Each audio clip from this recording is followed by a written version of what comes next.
This episode is brought to you by Rad Power Bikes. What does getting outside mean to you? Is it a bike ride? What if that bike had a motor and allowed you to throttle to your destination? Discover award-winning e-bikes at radpowerbikes.com. This is a Vault Studios production. I'm Reed Redmond. I'm Will Johnson. The show contains graphic material and is meant for mature audiences. This week on True Crime Chronicles.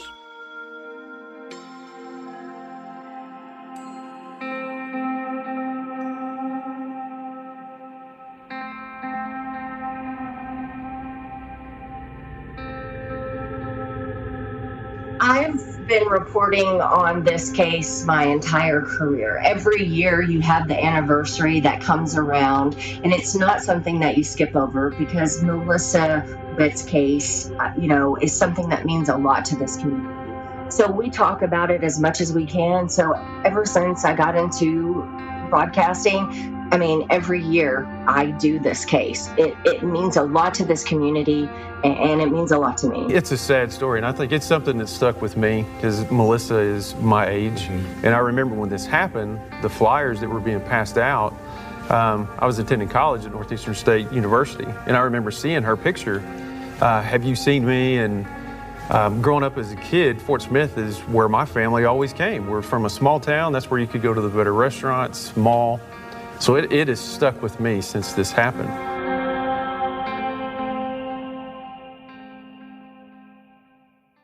This episode is sponsored by CuriosityStream, the streaming service with the best collection of documentary films and TV shows. New this week, mankind's search of the cosmos continues. With groundbreaking innovation and unprecedented NASA access, go where no man or woman has gone before. It's the all-new Curiosity original series, Secrets of the Universe, now on CuriosityStream. Get an annual plan for just $20. That's $1.67 a month. Visit curiositystream.com to sign up today. Facebook connects people. It's what they do. And they know real, meaningful connections happen on safe, secure platforms. That's why they build tools that give you more control and help keep you safe online, like Privacy Checkup. Access your information. And their industry-leading AI that detects harmful content faster. Learn more about how their tools protect their communities and the work ahead at about.fb.com/taking action.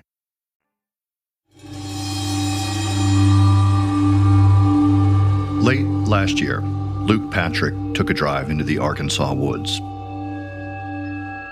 He had a specific place in mind, a place he'd only seen in photographs and old news footage from the 90s. And it's not an easy to get to place. Like, I had to take my pickup to go out there to get to it. It's off dirt roads. It's way off in the woods. You have to go down the interstate, leave on another 2-lane road, and go about 3 or 4 miles down a dirt road, and then another 2 miles up this other dirt road that you'd have to have a very capable vehicle to get up and down. And I get there, and it's a really surreal experience being in the place where this, such a terrible thing had transpired years ago. And I'm out there by myself. It's kind of getting dark. It was a really eerie feeling, but just being in the presence of that area and knowing what had taken place there was really, it wasn't a great feeling at all. Luke is chief photographer at KFSM, the CBS television affiliate in Fort Smith, Arkansas. And he was looking for a spot where a body had been found more than 25 years earlier. So the boulder lays off this dirt road by about 30 feet. And it looked a little bit different from the footage we had in the 90s, but it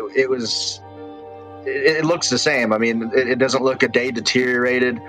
The moss that was there in the 90s was in the same spots as it was when I went there. Like, it was literally like I just jumped into the footage and was there. It was really difficult to be there, kind of. It was really a little emotional for me, and especially, I've spent 11 years out in those mountains recreating, and I've been very close to that spot, going camping and whatnot, and knowing that I've been so close and not know what happened there, and then being there, it was surreal. Luke didn't stay at that place for long that day. I think I was there for probably a half an hour. I closed out the day there and was leaving as it was getting dark. That remote wooded place where Luke Patrick was standing was where the body of 19-year-old Melissa Witt had been found over 25 years ago. So we know Melissa, she was a happy child growing up. She was kind. Melissa had a lot of friends. She was very well liked, and she was extremely close with her mother. She lived in a single parent household with her mother, Mary Ann, and those two talking to neighbors and friends. I mean, they were always together. They had a really close relationship, and both of them really well loved and well liked within the community of Fort Smith, Arkansas. This is Jo Ellison, an anchor at KFSM in Fort Smith, Arkansas. Fort Smith is a really tight-knit community. There are a lot of churches here, a lot of community events that happen here. And I mean, this is one of the places when you think of Fort Smith, Arkansas, and it may be a bit of a cliche, but I mean, people really didn't lock their doors at night. We're talking about safe neighborhoods here, not a lot of crime. Everybody knows everybody. You saw your neighbor on Sunday whenever you go to church. It was in this small town environment that Melissa, or Missy Witt, was last seen alive. It was Thursday, December 1st, 1994. So she worked at a dentistry office in Fort Smith, Arkansas, in the Boston Square. And she had happened to be at the mall that day before she went to go to work, just like any teenager would, out shopping, the only mall in Fort Smith, Arkansas. She leaves the mall and she goes to work at this dentist's office. And once the shift is finished and they're wrapping everything up, her car wouldn't start. And she went back inside, to let her coworkers know, hey, I'm having a problem with my car and can you help me? And so with just a couple of them left at the time who were still, behind, who hadn't left work yet, they help her jump her car. She had left a light on inside the car, so that obviously drained the battery. So the coworkers, they help her jump the car. They leave it running. They make sure it'll continue to, stay running, and they leave her, there safely. She was just a young girl who spent the day at the mall. She went to work. She finished up her shift. She left the light on, like some teenagers do. Whenever you haven't been driving very long, you forget things like that. And she did. She left that on, and it killed her battery. But, there were people there at her job who helped her, got her car running and, back on the road. And when they left her, she was safe and sound. Police would eventually put together a timeline of Melissa's whereabouts after leaving work that day. She intends to go to the bowling world where her mother is on a league at Bowling World in Fort Smith, just to stop by, maybe, grab a few bucks from her mom like any teenager would, maybe grab a bite to eat while she's there. But she takes a little side tour and she goes home. So she wants to change out of her work clothes. She wants to put on something fresh. So police say, she goes inside of her home. She's by herself. She changes out of her scrubs, her work uniform. She puts on, some different clothing, some earrings. She has on a watch, and then she makes her way from her home to the bowling alley where her mother is. According to police records, Melissa left the house that day wearing blue jeans and a sweater, a Mickey Mouse watch. She was wearing a pair of earrings. But Melissa's mom, Mary Ann, never saw her at the bowling alley. She didn't even know Melissa was there. She goes to the bowling alley. She pulls up. Her mother's inside. This all happens within just a few feet of her mom, Mary Ann, and she doesn't know that it's happening. I mean, as a mother, something like that happening a few feet away from you, that it's just heart-wrenching that it's happening, you don't know it's happening, and there's nothing that you could do to stop it. And, it's later that night when Mary Ann gets home. Melissa never comes home, which is unusual for this, teenager who doesn't break curfew, who, always lets her mom know where she's at. Understandably, Mary Ann was concerned. So she calls her Melissa's best friend at the time, Tara, because if Melissa is out anywhere, she's going to be with Tara because this is her best friend. Of course, it's late at night. So when Mary Ann calls Tara's house, Tara's mother answers and says, hey, can I speak to Tara? I don't know where Missy is. They called her Missy. And I just want to see if Tara has seen her. And, Tara's mom wakes her up in the middle of the night saying, hey, I have Melissa's mom on the phone. She didn't come home. Have you seen her? Do you have any idea who she could be with? And Tara didn't know. She hadn't seen Missy that day. She's always had lots of friends, and she loves people, and she just enjoys life. I don't feel that she went of her own accord. I'll say that. I don't think she would have. And I just have confidence in her. I'm going only by what the police have told me, and they have told me that should they find out anything, I would be the first one to know, and I've just held on to that. It didn't take long for police to get involved in a search for Melissa Witt. Back then, there's not a lot of missing person cases reported like this, so police jump on this immediately. All units be on lookout for a Melissa Witt. Be a white female, 19 years of age, 5'5", 135. Have hazel eyes, brownish blonde hair. Last seen Thursday, December 1st. Hello, sir. We have a local girl that's missing, and we're just passing out flyers, trying to get any information. This is a well-known girl. They're working as fast as they can, and one of the places they start is at the time, it was called West Ark Community College. It's now the University of Arkansas, Fort Smith. They start there because she goes to class with a lot of people who she knew. A lot of her friends are there. So they kind of start the search there because I guess they feel like there's a lot of people in one place who knows Melissa. Police searched the college campus. Students were baffled that a girl they saw every day would leave without telling her mom or friends where she was going. We think we're often protected here in the small town of Fort Smith, and lots of students are very sad. Those that know Melissa know that this isn't like her. She's a very responsible person. She often leaves notes for her mother telling her where she's going, and it wouldn't be like her just to run off. And as days go on, we get even more fearful because there's some frightening thoughts. What could be happening to her? This is unbelievable. How can you say that? Is it just out of character for her? Yes. Police interviewed Melissa's co-workers at Family Dentistry in Fort Smith's Boston Square. Those co-workers, who may have been the last to see Melissa before she vanished, say she had car trouble. But no one had seen her at the college, at work, or at home. And no one knew she'd gone to the bowling alley that night to find her mother. So police didn't know to start at the bowling alley because they didn't know that she ever drove up there. It was a couple of days later, they find the car. It was even a couple more days later, they find the car keys. Someone who was there bowling found them out in the parking lot, turned them into the front desk. Once police are notified about that, they start taking a look at those keys, start doing some tests, and they discover blood on those keys. And there was more blood in the parking lot. What they tell me they found is a trail of blood leading from her car, which is at the parking lot, leading over to maybe a few more spaces from that. So they say the way it was set up, the blood that they found and how it traced, it looks like she was attacked there at her car and drugged to another vehicle that had been sitting maybe just a few parking spaces away. But you have to remember this was 1994.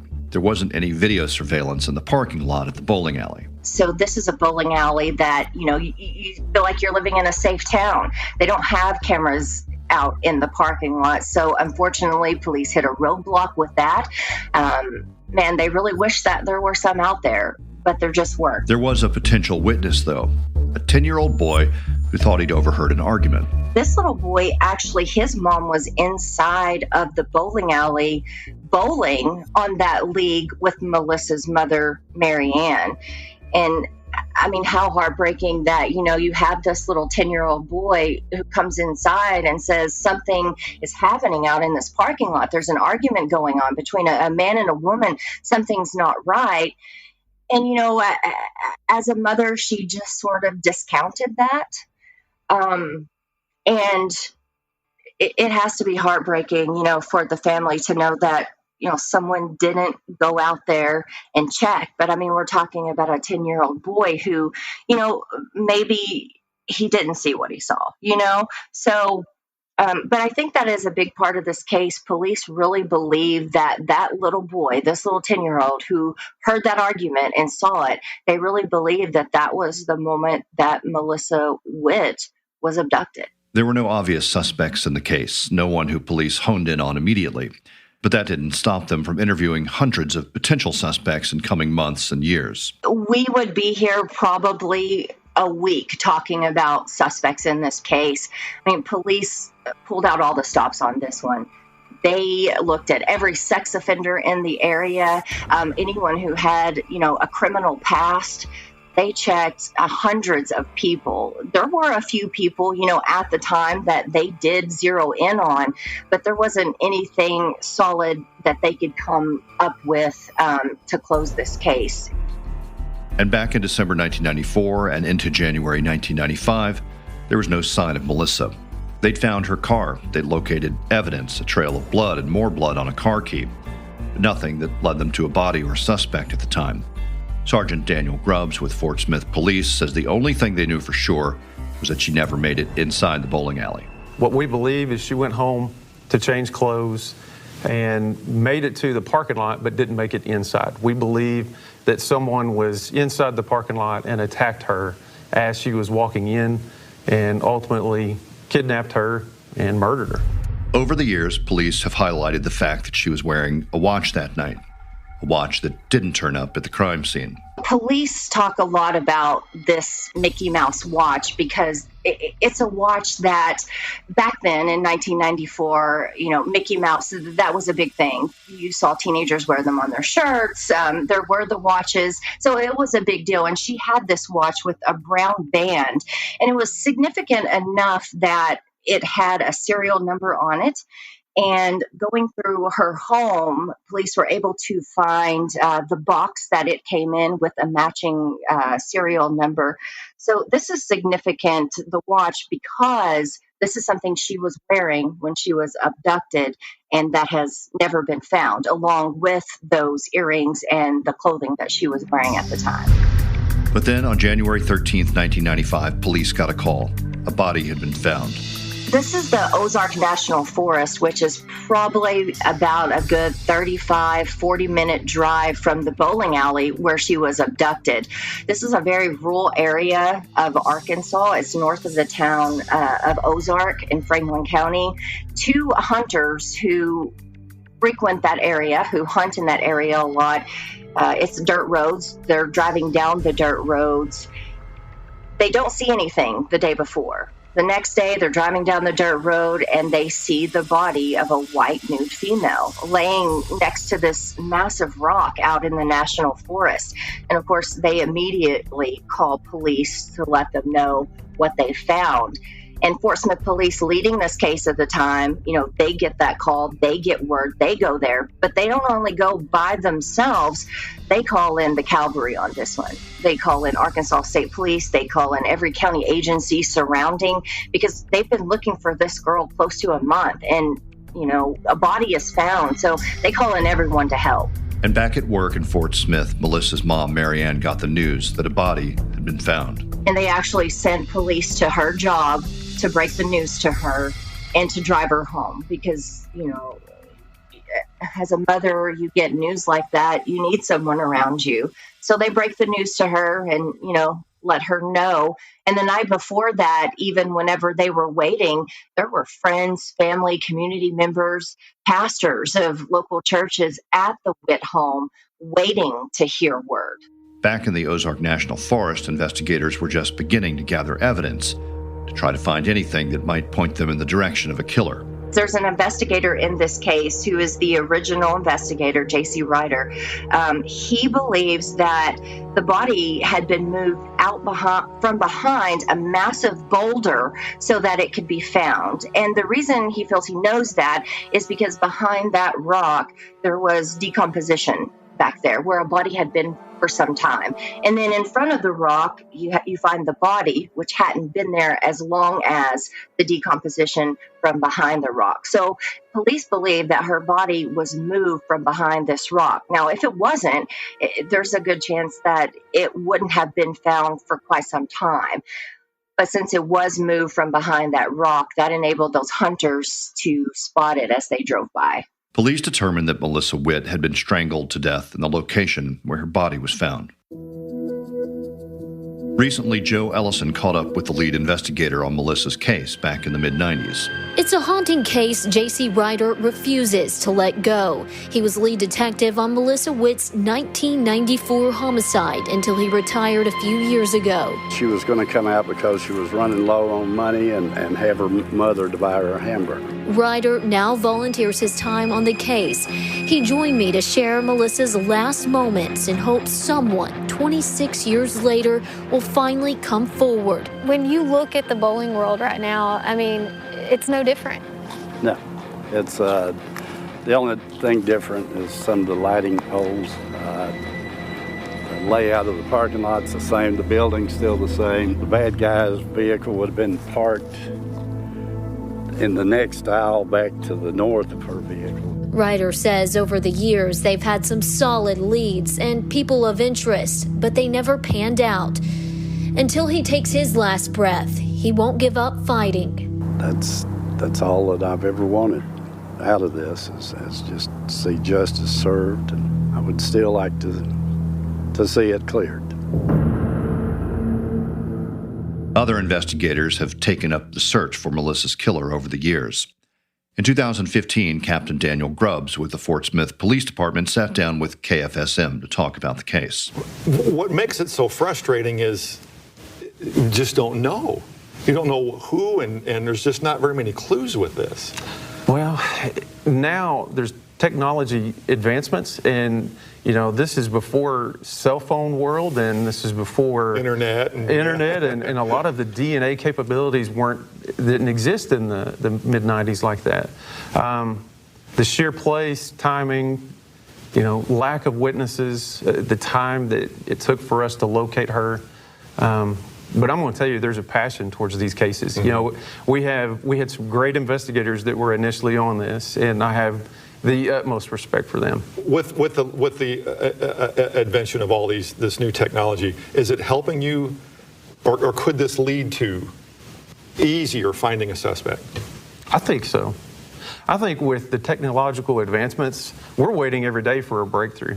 Touch DNA has only been within the last few years, so that opened the capabilities of us to resubmit evidence from many cold cases to see, hey, can we get something from this? So I have faith in science. And, we believe in a case like this, and you look at the history of Fort Smith at that time, I can imagine how everybody felt. Mm-hmm. Most of us have strong opinions that a person of interest is identified. Mm-hmm. But how do you connect that person and get a conviction?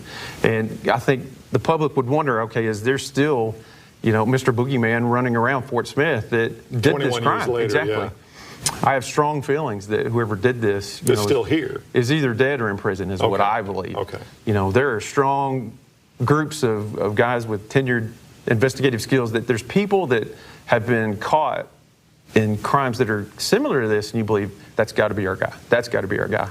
And now you've got a new generation. Are we going to take another stab at this and try to get some fresh eyes and go after these guys again? I was just about to say the fresh eyes aspect of this. Somebody comes in and sees something and go, wait a minute, what about this? And it seems to me that more times than not, that leads to the case being solved. I agree with that, because at some point, I think the stress of what you know at that point, and you get your own directions and your analytics of this is who I'm looking at, and you get a fresh set of eyes that you start thinking outside the box. You have different world experiences. You have different thought processes. You look at all of that, and it's enjoyable to sit with my peers that this is a girl that was our age, and you go back to that time of college and innocence and the best time of your life, and some guy took that away. We want to be involved in this case. You were telling me before we came on that you have a whole wall at your office dedicated to this? Yes, I do. With all the evidence that's been collected and just everything with this. How important is it for you to find this guy or whoever? It's big with me. It really is. I supervise the evidence section. I work in there. And so I see that evidence with her name on it every week. So it's a reminder. And you look at the boxes and boxes and boxes of interviews. You look at the physical evidence that we took from the scene, and that's why we do this job. Yeah. You know, you look at that, and even though her mother is not with us, I know she's still got family out there. I want them to know that we're passionate about this. It's personal to us, to some of us that are that age. And whoever did this, it ain't over. I want him to know that. All of these boxes with this 1994 case, with the history of Melissa Witt sitting at the Fort Smith Police Department. You know, one day police may need something in those boxes, and you go into this evidence room and you walk in and you see, 6, 7 boxes with the name Melissa Witt on it. This is a case that they still work today. And even after more than 25 years, there's still a list of potential suspects. Someone who could still be alive. Someone who kidnapped and killed Melissa Witt back in 1994. There are dozens of people who they've had at the forefront of this case, trying to see if this is the person who abducted and killed Melissa Witt. But at this time, they haven't been able to name anyone in this case. Melissa's mom, Mary Ann Witt, continued to look for Melissa's killer until she died at the age of 75. One thing that Mary Ann Witt was passionate about was finding her daughter's killer. She was always willing to talk about Melissa. She was always willing to do whatever was needed to get the story out in front of people, hoping she could find her daughter's killer. And all of the years that she lived, she did that time and time again. And she did pass away. She's buried next to her daughter now, laid to rest side by side. But friends of Melissa Witt continue to talk about this case, hoping to keep it, out in front of people. So hopefully one day someone will have the right tip that could find her killer. But others have taken up Melissa's case. In November of last year, a nonprofit called All the Lost Girls launched a billboard campaign that put her picture in 4 highly traveled areas of Fort Smith. LaDonna Humphrey says the nonprofit organization hopes the billboards will help someone remember something. Something about that night that could help find Melissa's killer. We have a case that I believe could easily be solved. We've answered close to 6,000 emails of people that have taken interest in the case, so it's pretty active on our end. The first time I ever heard about this case, I was a young child. I was in grade school, and I remember being in the backseat of my parents' car and hearing that the body had been discovered on the radio. So ever since this case happened, I was young, I've been following it, and now that I'm older in my career, I continue to follow it. And I hope one day that we can close this case out. I hope there will be a conclusion to this. Alex Carell is one of over 70,000 Google Career Certificate graduates. The Google Career Certificate program completely changed the trajectory of my life. I've always been interested in computers, but I never thought I could turn this into a career. Anytime I got a little break, I just pop open the course on my phone. That allowed me to have that path into a career that I'm passionate about. Train online for in-demand jobs in IT, UX design, data analytics, project management, and more. Visit grow.google/certificates. It's the show that changed television. The heart-pounding reality series is streaming now. With the classic chase downs. Show me your hands! The clueless criminals. Stop! You're gonna get tased! And the officers that put them behind bars. New exclusive episodes of Cops are streaming on Fox Nation. If you haven't already, sign up at foxnation.com or download the Fox Nation app. New episodes streaming now on Fox Nation. Sign up today. Fox Nation. America is streaming. Hey, True Crime Chronicles listeners. This is Reed Redmond joining Will to chat a little bit more about this week's case. Will, one of the things that struck me was this detective who was around the same age as Melissa Witt, and here he is now in his 40s. But of course, Melissa is kind of frozen in time. She's forever a teenager in everyone's memories. And it's just this stark reminder of how long this case has haunted this community. We're talking at this point about multiple generations of detectives working on this case, but that's also seemingly an advantage they have, that the current investigators are able to talk to previous investigators. Yeah, and we hear the phrase that this case is personal a lot in these situations. I think that is absolutely the case here. You have J.C. Ryder, who we hear from, who's the retired Fort Smith police captain, who still thinks about this case all the time, who talked to Jo Ellison, has talked to her over the years, still talks to Captain Daniel Grubbs, the current captain at Fort Smith Police. And J.C. Ryder's actually been a part of a Facebook group called Who Killed Missy Witt. So he's still active in this in his own way, even as a retired police officer. And, so you've got this handing down of information and theories and just memories of what happened. And then you also got this evidence, and it really is. I've seen video on KFSM's website of boxes of evidence that we refer to in the episode, boxes of evidence that include journals from Witt's life and evidence from the murder itself. Will, when we're talking about a case that's gone unsolved like this for now more than 25 years, it seems like it's usually one of two things that can push a case like this forward. Someone coming forward with new information or DNA evidence that's either discovered or being retested. Could DNA evidence be something that pushes this case forward at some point? There is DNA, to answer your question. Now, when Melissa Witt was found in the woods in the Ozark Forest, she was nude. Her clothes were never found, so they weren't ever able to, hold on to a piece of her clothing. However, Daniel Grubbs has said that they did indeed pull DNA, so they have DNA comparisons. He stated, quote, "Where she was found, there's a ton of earth that we took that was underneath her body throughout that area." So they've held on to, some of that earth from where her body was found, and so they have DNA. It remains to be seen whether that will lead to a suspect at some point. At the beginning of this episode, we heard from KFSM chief photographer Luke Patrick, who had gone out to this remote area in the Ozark National Forest where Melissa Witt's body was found. Where can our listeners go to check out some of the photos that he took when he was out there and the rest of KFSM's coverage? Yeah, easily just go to KFSM.com and people can search for this story, search for Melissa Witt, and find a lot of information there on the website about this case and about the evidence that has been released to the public over the years. All right. Thank you, Will. And thanks to Jo Ellison and Luke Patrick at KFSM in Fort Smith, Arkansas. And thanks for listening to True Crime Chronicles. A reminder, we have a new show out. It's called Locked Inside. You can listen and follow wherever you listen to podcasts. New episodes out every Tuesday. Again, that's called Locked Inside. It's a co-production with KPNX in Phoenix and Vault Studios. For True Crime Chronicles, I'm Will Johnson, along with Reed Redmond. We'll be back next week with a new case and a new story. At one time, things seemed pretty good for Stephen Howells. The thing that I always remember is his smile. But life would become more challenging for Howells after he started experiencing delusions. He ended up living in a group home just outside of Phoenix, Arizona. But Stephen Howells would never get the chance to leave. What kind of care do people get who do have a mental illness? I'm Erica Stapleton. Join me for Locked Inside, a new podcast from the 12 News I-Team and Vault Studios.